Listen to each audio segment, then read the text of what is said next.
This Stalker Light is a family member, which complements things because they know my full name, perhaps my social security number, and they have a relationship with the same bank's insurance companies that I have been using. Bank A and Bank B are the institutions, aside from probably government databases, that have this new phone number. Nowhere else. I deleted all my socials over a year ago and moved. Besides, this new number is only 5 months old. I appear nowhere on the internet except a couple of historical places, which either only have my old information or have no information at all. I've used this number only to call small businesses. I haven't even used it with friends or contacts that the stalker might even possibly know. It's been completely secret. It's actually an alternate phone app, like Google Voice, but not linked to your real number, although it does require sign up with an email address. It's given me so much peace of mind to use this app rather than the iPhone text apps, which I have blocked all their numbers on, but they keep coming through with new ones. Anyway, Bank A has had this alternate number since I got it. A week or two ago, I needed to verify it with Bank B too and get it added to my contact information on file. And then a couple of days ago, the texts and calls started coming in from this person. After months of freedom from it, it seems like a strange coincidence, especially since this person is still listed as a family member to Bank B in my profile section. I'm not even sure this is how they got it, though, because in this family members section, I can't see their information other than their name, so I assume they aren't able to see mine. My only thoughts are maybe when I updated my number with Bank B, they somehow sent a notification separately to everyone listed on my family, but I don't know why that would be a feature. My other guess, which doesn't have to do with this verification thing, is could the stalker literally just have called Bank A or Bank B and asked for my information? Is that legal? Could they have gotten it that way? Especially considering they could have convinced the clerk we are indeed family and they just need to get in contact with me. I'm not sure where else to turn. I mainly just don't want this to happen again. But I'm not sure where the hell I slipped up. Because I have been so careful with this number, do you have any ideas of stuff I could think of? Any other leads? And other places I might have left it that I have forgotten. It hasn't been used with work, though I have used it for a couple of Craigslist deals. But I'm at a loss. A complete loss.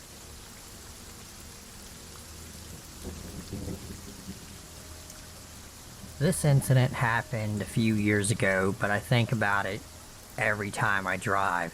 I was 19 and in my second year of college. I was running a little behind for a literature test, and I was in a hurry to leave the house. Now, I live about 10 minutes from the college, so it wasn't that big of a deal. At the end of my road is a 4-lane intersection, nothing real dangerous, but you need to pay attention to what you are doing. I get to the intersection, and there is no one coming, so I pull out. Now, imagine my surprise when a red pickup truck flies past me, pulls in front of me, and stops suddenly. Not just brakes, but stops in the road and begins to get out of his truck yelling all sorts of profanities at me while holding something I could not make out what it was in his hand. This has never happened to me before, so I have no idea what to do at this point. I punch the accelerator and take off into the other lane. The red truck is behind me, following me as close as he can. Then he switches lanes and is next to me, weaving like he is going to crash into me. I brake, and then he brakes. for me to catch up to him. This happens over and over until I slide into the college parking lot. I leave my car on and run into the security office, shaking and crying uncontrollably. It took over an hour for me to calm down and tell my dad and the police officer what had happened. My dad took me home, trying to comfort me with soft words and trying to explain he was just some crazy driver. Well, later that day, my mom decided to take me out shopping to make me feel better, and yes, my mom was driving. While on our way, I look out the window and see the crazy red truck guy next to us staring at me. I began freaking out and crying hysterically, pointing at him. My mom yelled at me to write down his license plate number as he drives past us. We drove home and called the police officer back and told him about what had just happened. About 30 minutes later, he came to the house and began talking to us about the situation.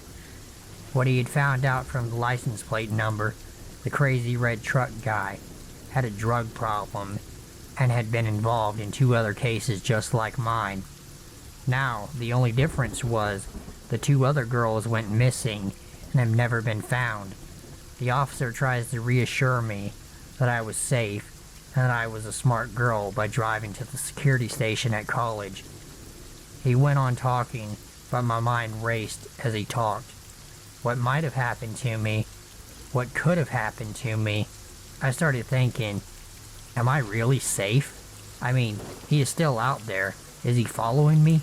Waiting to get me? Like those other girls? But I can't think that way anymore. He can't be following me, right? Can't be.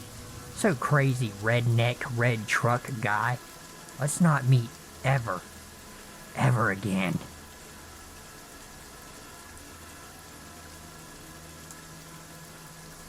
So this is one of the creepiest and angriest moments of my entire life. Last April, my girlfriend and I decided to go for a little drive around the hills and mountains of eastern Kentucky at night.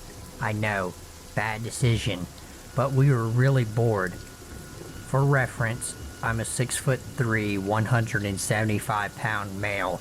My girlfriend is 5 foot, even, and tiny. However, we have both been firefighters for almost 5 years now, so we are both strong and don't normally get frightened.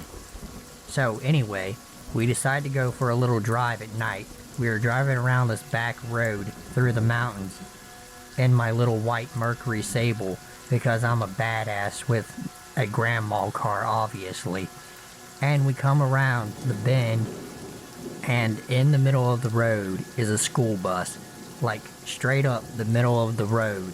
Its back tires were completely flat, and the back windows were broken out. And so was one taillight. Deciding that that was too crazy to stick around for long, I drove around it. All of the windows on the left side of the bus were completely shattered, with glass all over the road. At this point, my girlfriend has a death grip on my arm, and we are both freaking out. As I get around, I look in the mirror and slammed on the gas. In my rear view mirror, on the hood of the bus, was a man smiling at us with a gun in his lap as we drove by.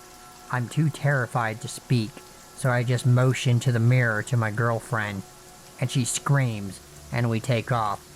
This was the middle of the night, in the middle of nowhere, Kentucky, on a mountain road.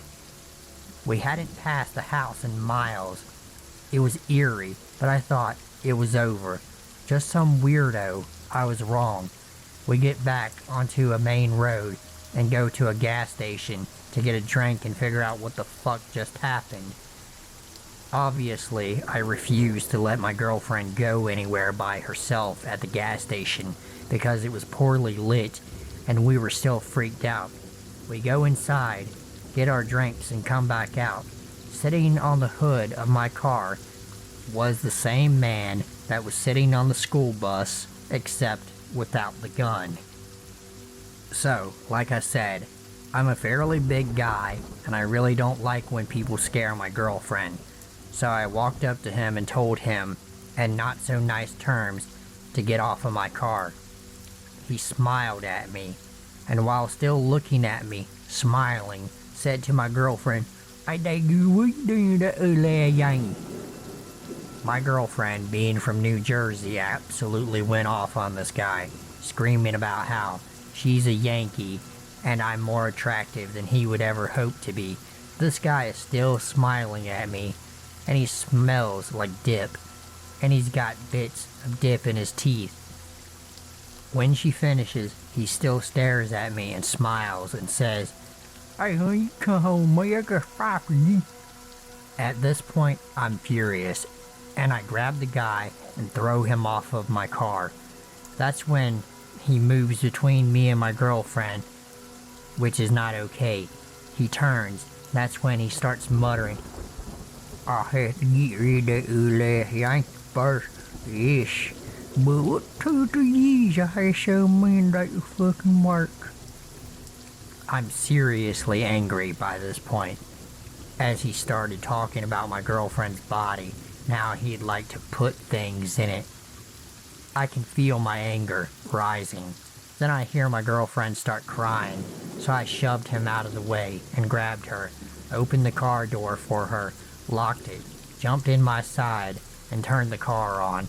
This guy again sat on the hood of my car and started smiling again, and I could see him say, "Yes, I need a hatchet to spade that ugly Yankee." That's when I threw it in reverse and drove away. He fell off the front of the car onto the ground but never stopped smiling. We drove home so terrified, in silence. To this day, we have never seen him since. Don't drive through the mountains of Kentucky at night, and if you do, and see a school bus, just drive away quickly. Don't look back. And creepy redneck guy, let's not meet again.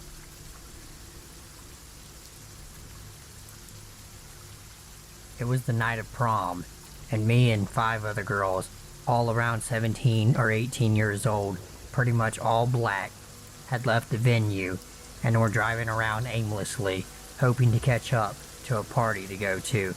Every place we went to ended up being a bust, or getting busted by cops. So we were headed to go hang out with some friends around 2 or 3 a.m. It's important to note that none of us were inebriated in any manner. So by this time of the night, the roads are almost completely empty. We live in a rural, suburban, northern Virginia, and it's incredibly dark, as the car had broken high beams. The driver, Key, made a turn down a road, and seeing as it was incredibly dark, briefly drove in the wrong lane. No divider. It only lasts around 5 seconds or so, and absolutely nobody on the street, so she just calmly corrected herself. Right as she makes it to the correct lane, a car about 50 to 100 feet behind us turns on its headlights and lays on the horn. It seems like this guy appeared to come out of nowhere. I found it incredibly strange. He didn't have his headlights on, as it was a new moon and almost completely dark. So she waves her hand out the window and says sorry. But the guy is just not having it. He immediately sped up, riding our tail and honking almost constantly, to the point where we were around 60 and a 30 zone. He was in a huge black truck waving a Confederate flag out of the back of it, and we were in a tiny green Kia, so we were understandably terrified. He ended up actually ramming our bumper a few times, although not enough to dent the car or move it. Thankfully, we were debating what to do, whether we should call the cops or not, when Key takes a few sharp turns and ends up losing the guy to stop in a parking lot. We wait super quietly, under the shady tree, ready to drive off, or call the police, or both, for a few minutes. One of my friends suddenly notices a truck parked a few parking lots away, separated by a few trees. We could see him through the trees, but we were hoping that he couldn't see us. I don't have the best eyesight, but even I could see him jump out of the car. This guy was massive, wide, and tall, holding something in his arms and waving it around. Another friend with more gun experience than I points out it looks like it could have been a shotgun. We watch for a few seconds, paralyzed in fear, as he yells something along the lines of, "Y'all motherfuckers come out here right now." After we all wisened up, Key put the car in drive and sped out of the parking lot as fast as she could. We were visibly shaken and immediately went home, so that we could all safely freak the fuck out, making sure to see if he was following us the whole way. Hey, racist redneck rampager, let's not meet again.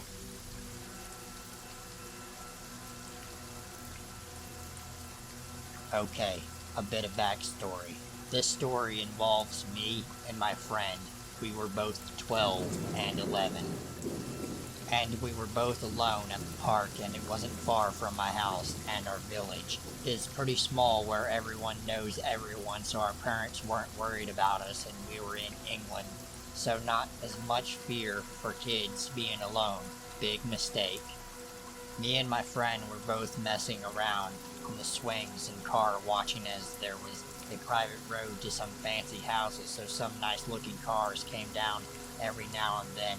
I noticed this nice looking bright white BMW come down the road and commented to my friend that it must be a pain in the ass to clean and keep that way. She laughed at me, swearing as we were still young enough to find it funny and think we were rebels for it. About a minute later, the car drove back up the road. I noticed it and just wrote it off as them maybe picking something up and then leaving again. Then it came back down, slower. The driver drove up and down the road a total of about 5 times. At that point, we both looked at each other kind of scared and wondering what the fuck this guy was doing. We were told whenever we were in town to be careful of anyone you don't know approaching you. You know, the classic line you get bored of and just find annoying when it's repeated 24/7. We both decided it was weird, and so we grabbed her phone. I grabbed her water bottle, and we started walking up the lane. The way to get to my house was either cross the road after you go up the path, walk up the driveway a bit and through the back gate, or up the lane further, turn left, walk along, then go down our drive and through the front door. We got about halfway up the lane when the car came back slower than ever, and then it stopped. When it stopped, I knew something wasn't okay, and I grabbed her hand and pulled her towards the field. To anyone else, it looked like we were running off to play on the hills at the back of the field, but we both knew there was a path behind some trees that led to a bunch of storage units and houses where one of our other friends lived. About halfway across the field, we turned back to see the guy had gotten out of his car and was jumping the wall. We ran to the trees and through the secret door. Right as we cleared the little alley, we heard it, a loud-ass gunshot. This motherfucker had a gun. In England, no one has fucking guns. This scared both of us shitless. We were fucking terrified, as we had never been warned about guns being told. They were much harder to get here, and we don't have problems with them. That's true for the most part. We both ran again, up the road, through the storage units, out to the other friend's house.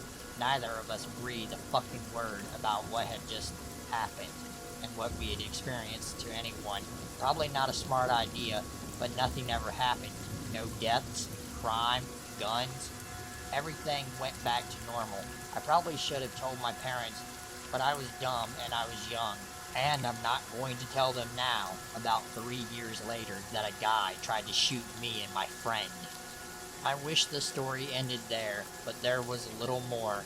About a year later, me and some of my friends were shopping in the nearby town with her mom when I saw a familiar car, white as hell BMW, parked on the road. It triggered my memories, and I pointed it to my friend. He nervously laughed, and we walked past it, but then I heard the little noise that goes off when the doors get unlocked by the keys, so the light flashed out of the corner of my eye. I turned around and I saw him. It was the same guy. He was with a woman who looked a little younger than him, and she had on stilettos, and she was shorter than him. I whispered to my friend, and she dragged me around the corner after her other friends hushedly ranted to me, asking whether he'd seen me, if I had thought he recognized us, if I was sure it was him. She seemed more freaked out than me, and I did something I wish I didn't. I lied to her. He had definitely noticed us, but whether he recognized me, I didn't know. I told her that I didn't get a good look at him, and that it had been a year and I wasn't entirely sure. I knew it was him, and it still creeps me out to think that by sheer crap luck, we ran into him again. I don't want to know what would have happened if I didn't pull my friend to the back lane and if we had gone across the road or to my house. Dear white BMW driver, I hope we never fucking meet again.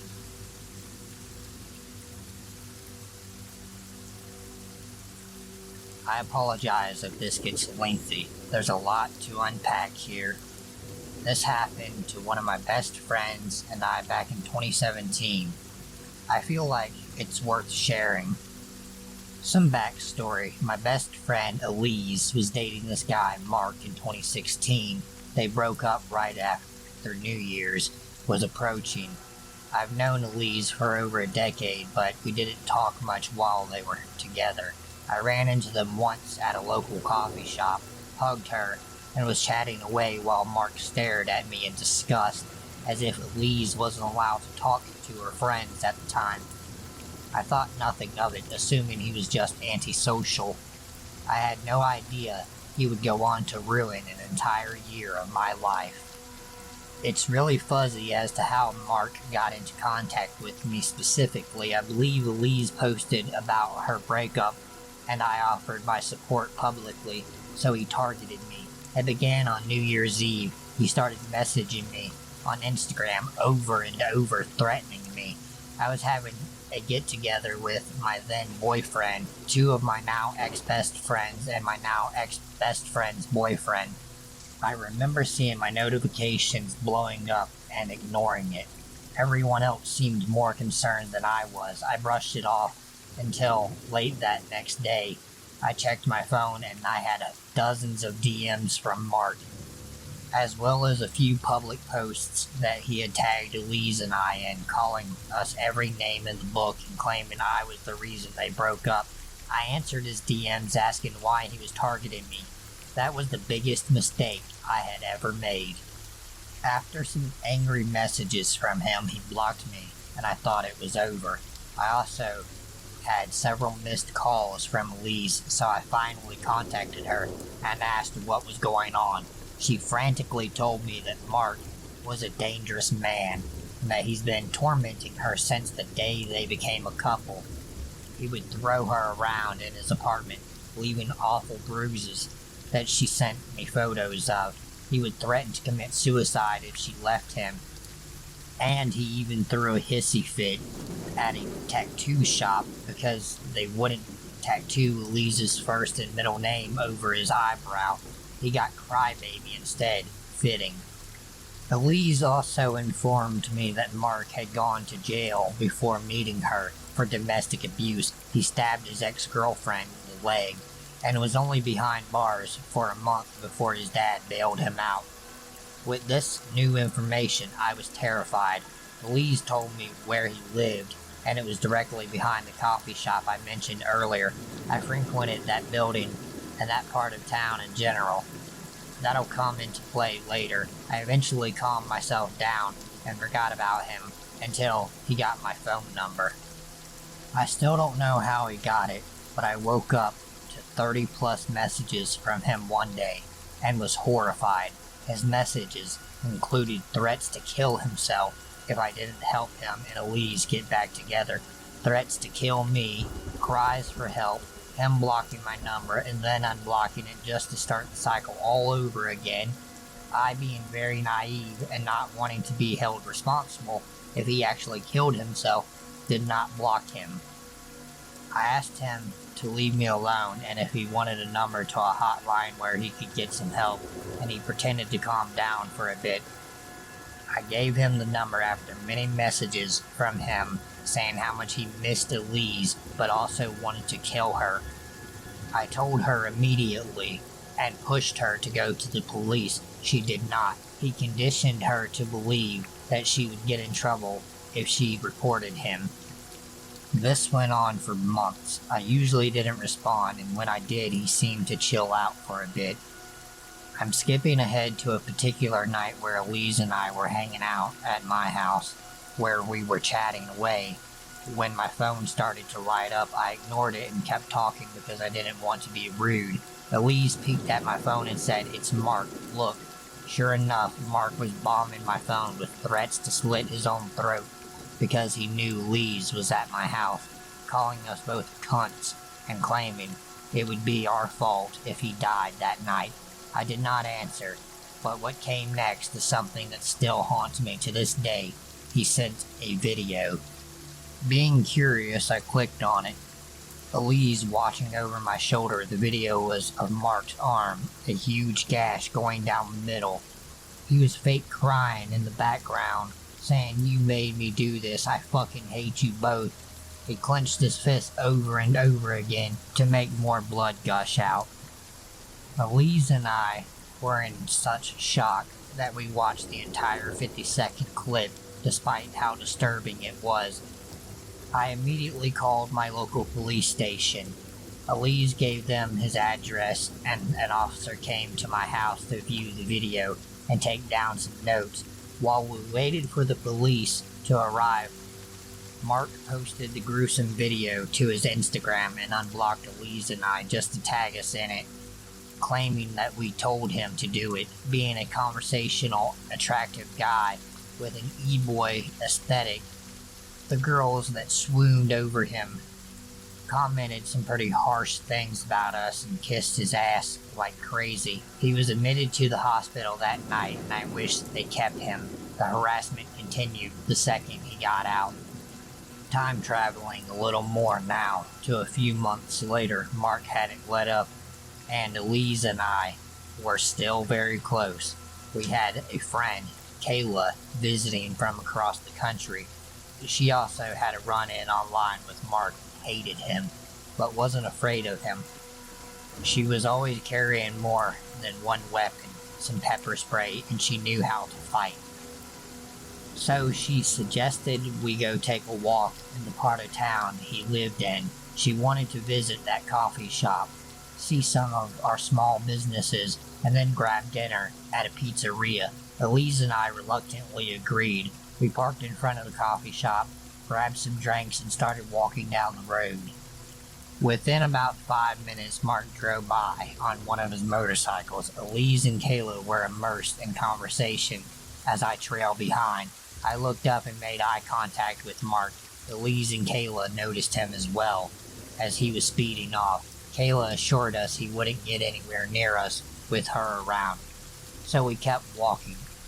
Mark began cycling the block. We were walking on with his bike.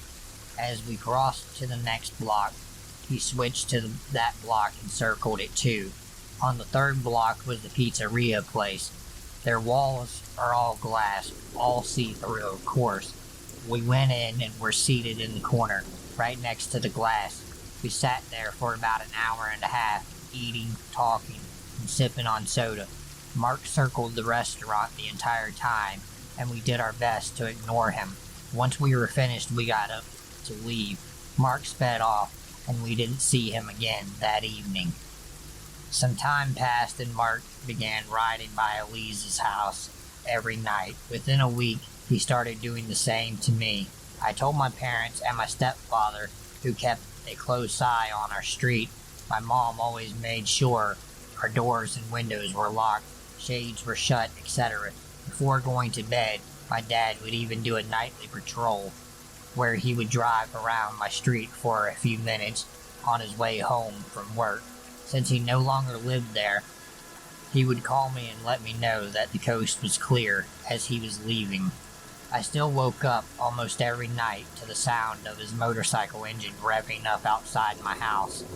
We had no proof of this to show to the police because he was somehow doing this without a trace. so we didn't bother reporting it. At the end of 2017, Mark took his motorcycle and sped off to California to avoid the legal trouble he had gotten into there. Elise and I were relieved, to say the least. He still harassed us from time to time, but he never came back. We stopped hearing from him after a while, and we thought nothing of it.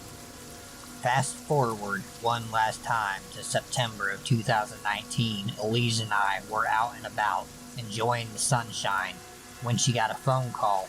Mark was dead. He had died right after his calls and messages to us had stopped.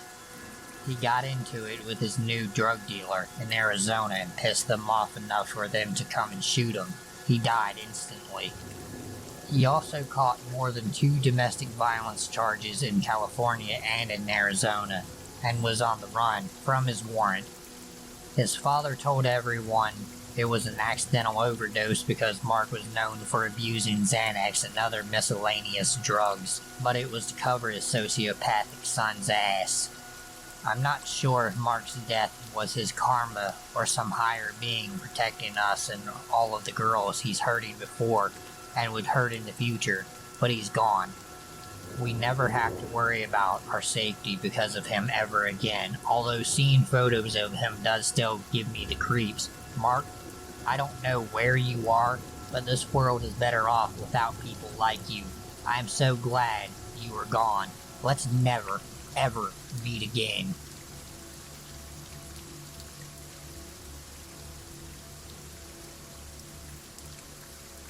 This happened to me when I was a teenager, probably around age 14 or 15, but finding this subreddit has made me think a lot of it.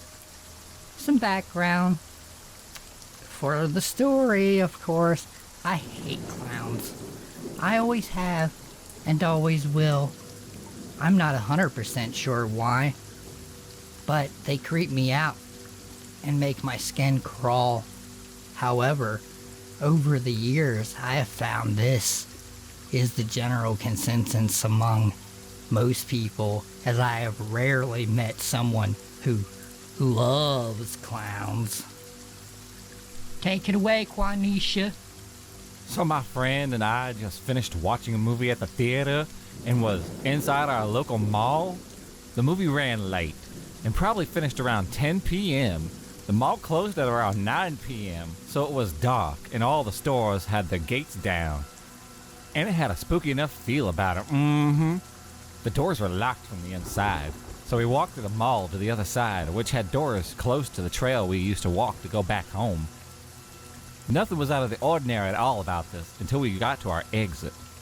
Now, since it was nearly 2000s, the mall still had payphones, and they were in a little foyer area. Don't know what else to call it, though.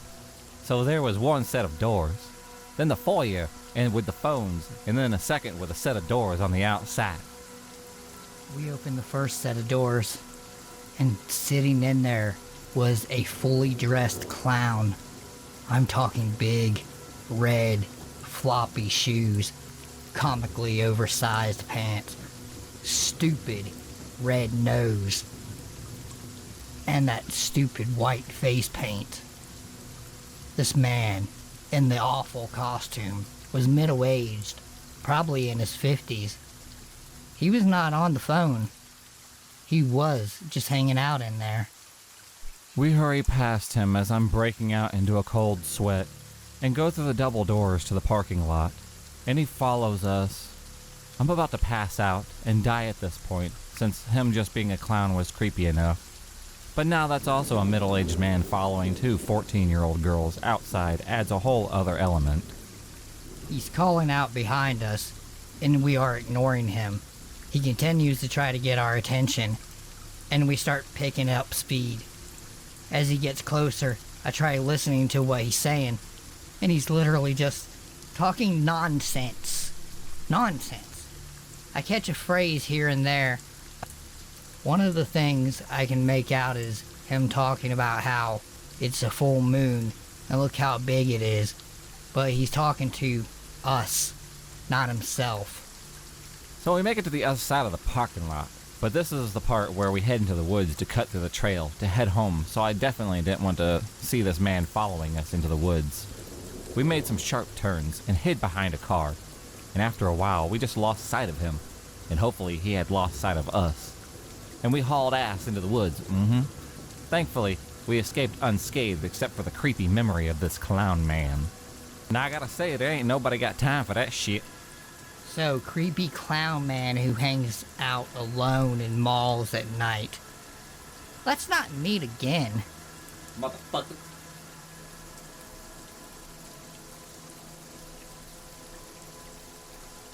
This happened around a decade ago, when I was your quintessential angsty, weird little teenager, quite moody and angry at the world. Ironically, I think that is what ultimately saved me, but the guilt doesn't leave me. I have never fully shared this with anyone before. My family lived in one of the nicer neighborhoods of my city, and unfortunately muggings weren't uncommon, though to my knowledge at the time, none had resulted in anyone's death. I wasn't really following the neighborhood news, or any news really. I could tell my mother was getting increasingly worried over the past few months, but I just didn't care enough to ask why. She kept reminding me to lock all the doors, travel in groups, not talk to strangers, yada yada yada. The same spiel most responsible parents give their kids, only I took insult at being lectured weekly about safety at 16.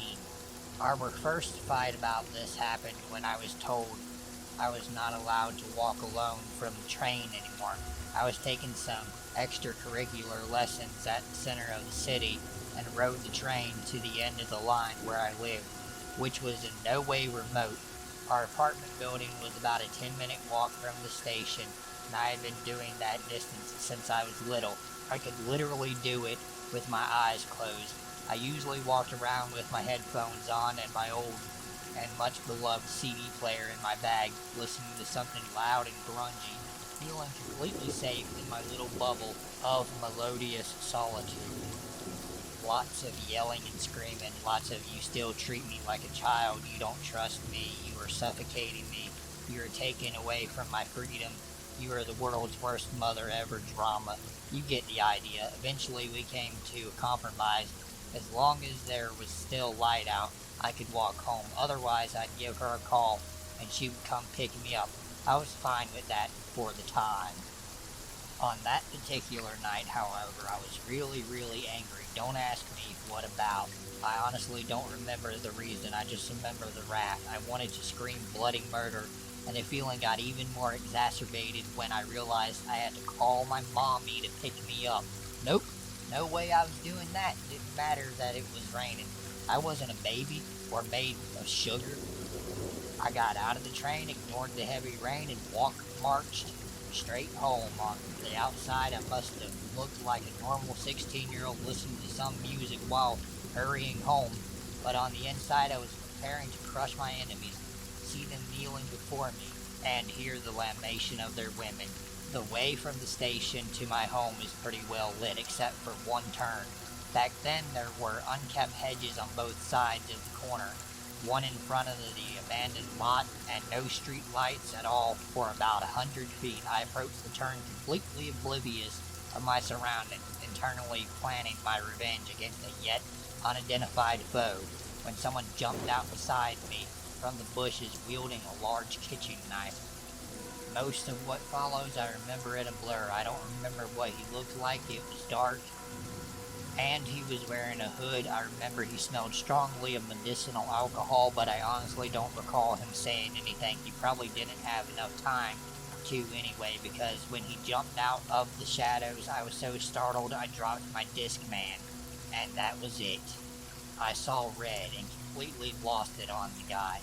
All of the day's frustrations poured out of me like a dam breaking, and I unleashed a torrent of swear words at him, most of which I made up on the spot. I completely ignored the knife, shoved him back hard, and kept screaming, "Are you fucking kidding me? Are you fucking kidding me right now?" over and over, and bent over to pick up my shattered CD player. I don't know what he did, and to this day I don't know why he didn't attack me when I was crouched down but when I gathered all of the pieces and stood up, he was nowhere to be seen. Holding the pieces of my broken Discman and CD, I continued my march home, muttering, "Great, just great. That's just fucking perfect. What else is going to happen today to make this day even shittier?" And occasionally turning around to yell another "fuck you, man" at the general direction of the guy. When I got home, I got straight into a fight with a furious mother for not calling her and made sure not to mention what happened out of fear that it would give credence to her side.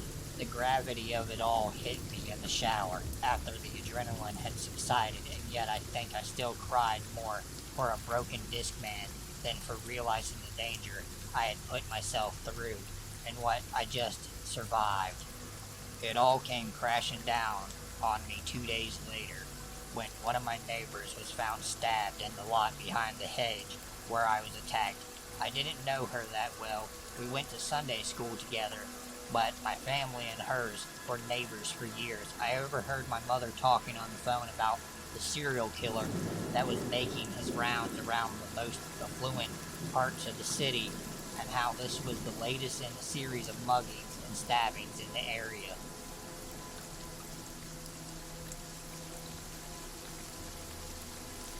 I'm not quite sure how to even start the story. A lot of things I've experienced really never fit the subreddit's guidelines until yesterday, when the story wormed its way into my head again. The story happened when I started a new school in the middle of the 6th grade. I'm 9th grade now. This was technically my first middle school, and for many, many reasons I transferred out. This definitely didn't help. About halfway through, I was switched into Spanish to finish out the year. I had almost always had foreign language class, so I thought it'd be a pretty easy grade to end with. There was a lot of buzz surrounding the Spanish teacher, Mr. D, and when I first saw him and how he acted, I thought I could tell why. He was a pretty eccentric guy who, if you only had his voice and weren't looking at his stern face, you'd think that he was pretty juvenile. He almost always pronounced our names wrong, and he'd had this gigantic windmill of wheels in the corner of his room. The windmill reminded me that I'd actually heard about this teacher from an older boy called Jay in my Sunday school class. Weird how things can change so much in a number of years. I remember telling him I was going to his school. My mom and I had run away in the middle of the 6th grade year, and I would start at my new school after Christmas break ended. It was nice to know I had at least a couple of people that I knew, so I asked if he could tell me about the school, or if he had any advice. Jay told me that if I ever got Mr. D to transfer out immediately. It sounded a bit dramatic, but as we got more acquainted with Mr. D, so too did he get more acquainted with us. One thing that always made us all feel uncomfortable was how he would rub chapstick on his lips fairly aggressively for like a minute, which was definitely made worse when he'd stand on one leg resting on something and his crotch leaning forward. Sure, it was pretty uncomfortable, but not the worst thing in the world, just a bit odd. Have you ever seen a woman with her boobs rested on a desk? Sometimes it's on purpose and sometimes it's an accident, especially when you are short and sitting down. Mr. D started to do this, but with his dick. He'd stand close to a desk to look at their work, but his bulge would be laying on their desk. He wasn't desk dick height either, so he stretched a little to do it. But given how strange he already seemed to be, I brushed it off as him not being able to be aware of himself. I just feel bad for the first row. Flash forward and all of his little idiosyncrasies seemed to be more prominent as the days marched on. I remember once he even answered his phone and carried the conversation on a bit before stepping out of class. I should note, he wasn't a great teacher. He wasn't even a good teacher. English obviously wasn't his first language, which was fine because he was there to teach Spanish. Unfortunately, he didn't speak Spanish either. He'd always use the school PC to pull up Spanish videos on YouTube for us and would mindlessly stare at his personal laptop. Like I said, a pretty easy class. I just feel bad for the other students who didn't already know certain things when the tests came. We walked in one day, and on my desk, the chair in front of mine, the desk in front of mine, there was a semi-straight line of off-white liquid. It was mainly on my desk and thinned out across the chair and desk in front of mine. Mr. D came over not quite fast enough as the kid behind me asked him what it was. All we got was nothing, as he very quickly wiped it up off of his hand and rubbed it on his pants. He couldn't say water because it wasn't clear. It really only looked like one thing, but there wasn't any way to definitely prove it was. I tucked my hands into my sleeves and did my best not to touch the desk. About a week after that, I came into my English class. I had, at the end of the day, to hear one of the girls having a pretty loud argument with our English teacher. I walked in at the middle, but the girl, Megan, was extremely upset and asking why she shouldn't go to the principal.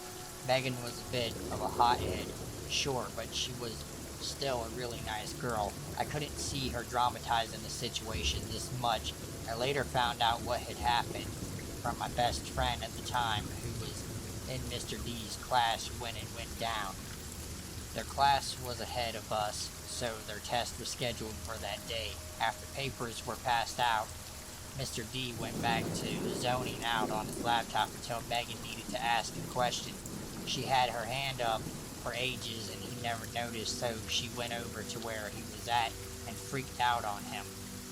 He was watching porn with the sound off on the laptop he always brought with him. He gave all of his attention to.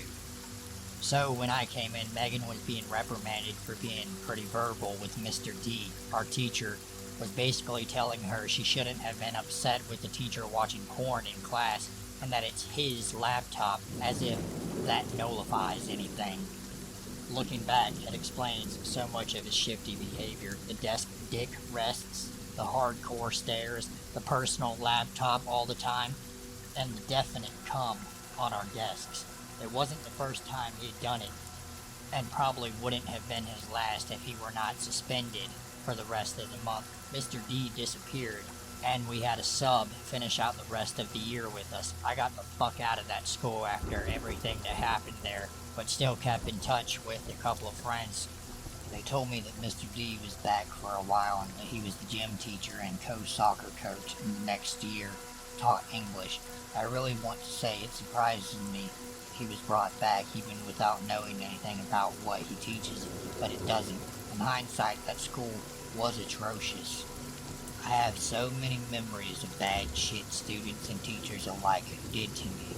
Another teacher was only given a suspension for actively looking down girls' skirts and up girls' skirts when they bent over. It's just concerning to know Mr. D probably still works there. I have a lot of worse shit happen to me, and I'd still suppress this memory for ages.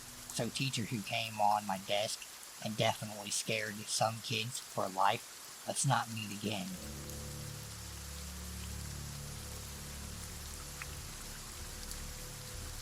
It was summer, during the last family vacation I had. I'm 22 now, and still get chills thinking about the incident. I have muscular dystrophy, and have used a wheelchair all of my life. When I was 18 and my cousin was 14, I asked her to accompany me through a flea market in the South. We had met up with family in an hour or so, and commenced the rest of our trip. Lame as the flea market was, it wasn't an exciting environment, albeit bustling with non-locals. Soon I was loaded down with items in generic-looking bags from different memorabilia stores and candy shops throughout the market. My cousin had an armful too, and kept either falling behind me or walking too far in front to look at things that caught her eye. I wasn't really worried about her safety, as she looked to be more around my age, and she was an athlete and had taken karate, so I did my best to keep up.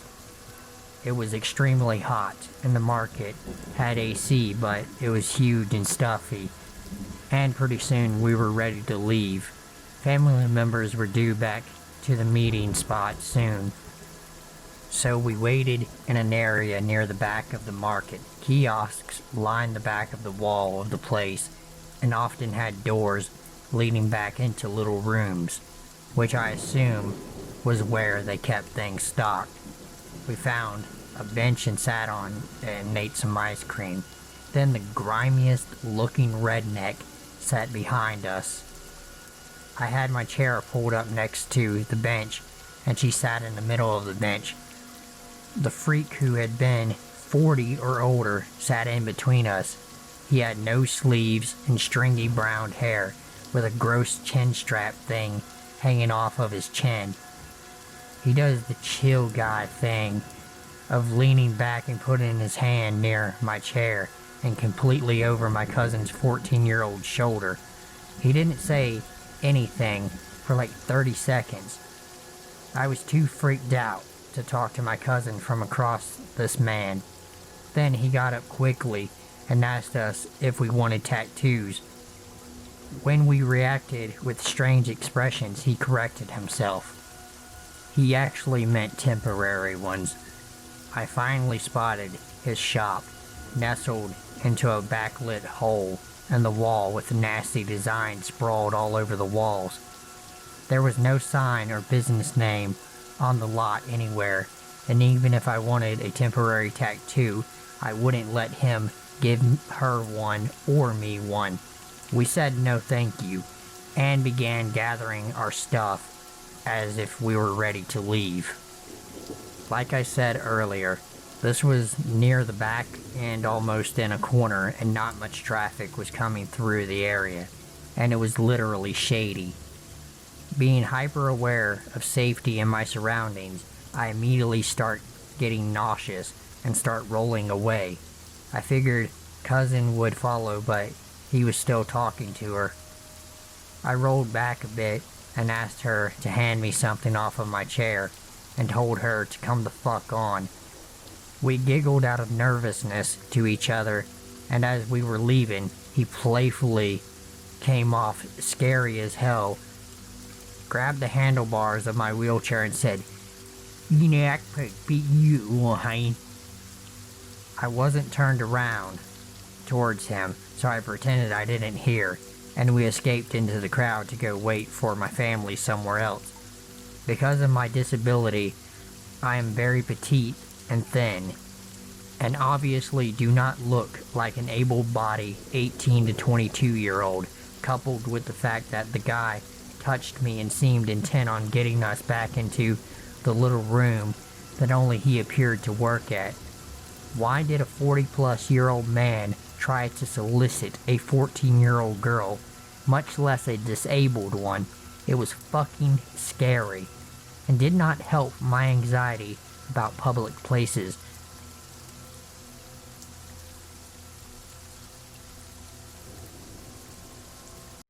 Before we get into today's stories, if you're new, go ahead and hit the like button and subscribe to my channel, as it really helps me out.